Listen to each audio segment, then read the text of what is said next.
The Global Partnership for the Prevention of Armed Conflict, or GPAC, is a global civil society-led network which seeks to build an international consensus on peace building and the prevention of violent conflict. 55 civil society practitioners representing all 15 regions of the world traveled to the Philippines for annual strategic planning, identification of new challenges facing civil society efforts in conflict prevention. GPAC includes a network of over 2,000 NGOs coordinating efforts with government and international organizations.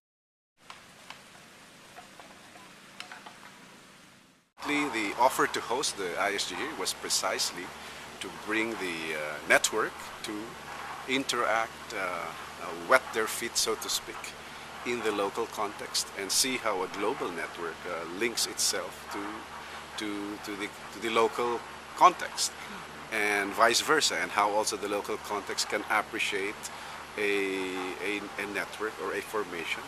What is the added value of GPAC for us is that we exchange experiences with many practitioners from almost each continent, actually. It's not only that we act as independent organizations who come and talk about their own programs in the regions, but we have got joint programs and joint interests, actually. Our partners are in Eastern and Central Africa.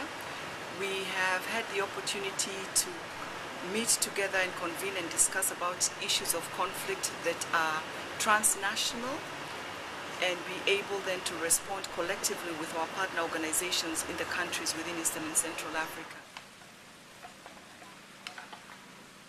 In April of this year, 2009, South Africa conducted a national election, and there were a lot of fears that the elections would be violent because of political divisions within the country at the time. So the three regional secretariats for GPAC in Africa, NPI for Eastern Central Africa, WANEP for West Africa, and Accord for the Southern Africa region, came together and organized an election observation and violence monitoring mission to South Africa. So we are the South Asian initiator in the GPAC, and we implement almost all the programs which come under the GPAC, such as peace education programs, raising of awareness, then early warning, early response. To have a network of people who can respond in a preventive action well in advance of a crisis situation in Central America. It's just not possible, to resolve these cross-border issues being only in your own country, that we need this regional approach. That's why we came up together and decided to set up a network, because this network is about, one, how to promote peace and tolerance in the cross-border area, which is so multi-ethnic. More than 80 different ethnicities are located there. And being part of GPAC is actually gave us an opportunity to see how other regions achieved, this cooperation with international organizations, which became a bridge between the civil society and the government institutions in their region.